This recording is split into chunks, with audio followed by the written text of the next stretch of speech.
எல்லாருக்கும் வணக்கம். நான் தான் இப்போ இல்லை நீங்கள் சொல்கிற மாதிரி எப்போவுமே ஹவுஸ் ஹஸ்பண்டாக இருக்கா உங்கள் சுபாஷ் எம்பி என்னடா பண்ணுறான்னு தானே பார்க்குறீங்க. வழக்கம் போல் ஒய்ஃப்காக ஏதாவது ப்ரிப்பேர் பண்ணிட்டு இருப்பான் அப்படின்னு தானே யோசிக்கிறீங்க. அதுதான் கிடையாது.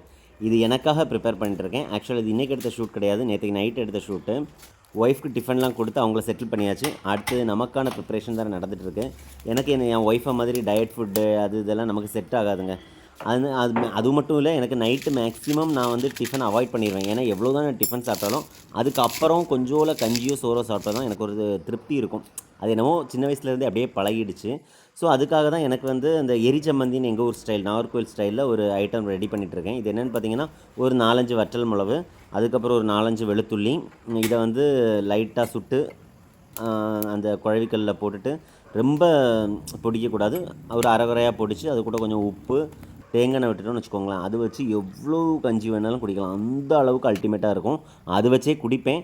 ஆனால் ஒய்ஃப் திட்டுவாங்க, நீ ஹெல்த்தியாகவே சாப்பிட மாட்டேங்கிற, இப்படி சாப்பிட்ருந்தா எப்படி ஹெல்த்து இருக்கும் அப்படின்னு சொல்லிட்டு திட்டிகிட்டே இருப்பாங்க.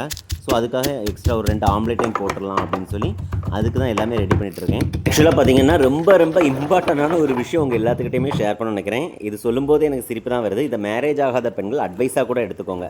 என்னென்னு பார்த்தீங்கன்னா, வீட்டில் இருக்க வயசானவங்க என்ன சொல்லுவாங்கன்னா, மேரேஜுக்கு முன்னாடியும் சரி, லவ் பண்ணுறதுக்கு முன்னாடியும் சரி, அவன் அழகாக இருக்கானான்னு பார்க்காத, நல்ல குணமானவனான்னு பாரு அப்படின்னு சொல்லுவாங்க. நான் ஒரு உண்மையை சொல்லவாங்க, அது 100க்கு 100 பொய். ஏன்னா அழகாக இருந்தாலும் சரி, அசிங்கமாக இருந்தாலும் சரி, ஒருத்தனோட குணத்தை வந்து கல்யாணத்துக்கு முன்னாடி உங்களால் பார்க்கவே முடியாது. அதுக்கு முன்னாடி பார்க்குறது எல்லாமே அந்த காணல் நீர்னு சொல்லுவாங்கள்ல, ஒரு மாயை மாதிரி தான். என்னென்னா மேரேஜ் பண்ணி கொடுமை அனுபவிச்சுட்ருப்பாங்கள்ல, அந்த லேடிஸ்கிட்ட போய் நீங்கள் கேளுங்க. அப்போ சொல்லுவாங்க என்னென்னா, கல்யாணத்துக்கு முன்னாடி என்ன அவ்வளோ தாங்குன்னு தாங்குவான், என்ன அப்படியே கேர் பண்ணி பார்த்துக்குவான், எனக்கு ஒன்று அப்படியே துடிச்சிருவான். அது மட்டும் இல்லை, இன்னொரு இம்பார்ட்டண்டான விஷயம் என்ன சொல்லுவாங்கன்னா, அவன் கூட பிறந்த அக்கா தங்கச்சியெல்லாம் அவ்வளோ பாசம் கொடுப்பான், அவ்வளோ மரியாதையாக நடத்துவான். ஸோ அவங்க அக்கா தங்கச்சி இப்படி பார்த்துக்கிறானே, அப்போ அவனை நம்பி வரக்கூடிய நம்மளை நல்லா பார்த்துக்குவோம் அப்படின்னு நினச்சேன். ஆனால் கல்யாணத்துக்கு அப்புறம் தான் தெரிஞ்சுது, அவன் கடைசி வரைக்கும் அவங்க அக்கா தங்கச்சி அவங்க அம்மா அப்பாவை மட்டும்தான் நல்லா பார்த்துக்குவான், என்னெல்லாம் ஒரு மனுஷியாக கூட மதிக்க மாட்டான் அப்படின்னு தான் எல்லா லேடிஸும் சொல்கிறது. ஓகேவா? ஆனால் இதுக்கெல்லாம் ஒரு சூப்பர் சொல்யூஷன் நான் சொல்லவா? ஃபர்ஸ்ட் ஆஃப் ஆல், உங்களோட செல்ஃப் ரெஸ்பெக்டை எங்கேயுமே யாருக்குமே விட்டு கொடுத்து பழகிடாதீங்க. அது மட்டும் இல்லை, படித்தா மட்டும்தான் வாழ முடியும்னு கிடையவே கிடையாது. உங்களுக்கு எது பிடிச்சிருக்கோ அந்த ஒரு தொழிலை கற்று வச்சுக்கோங்க. ஓகேவா?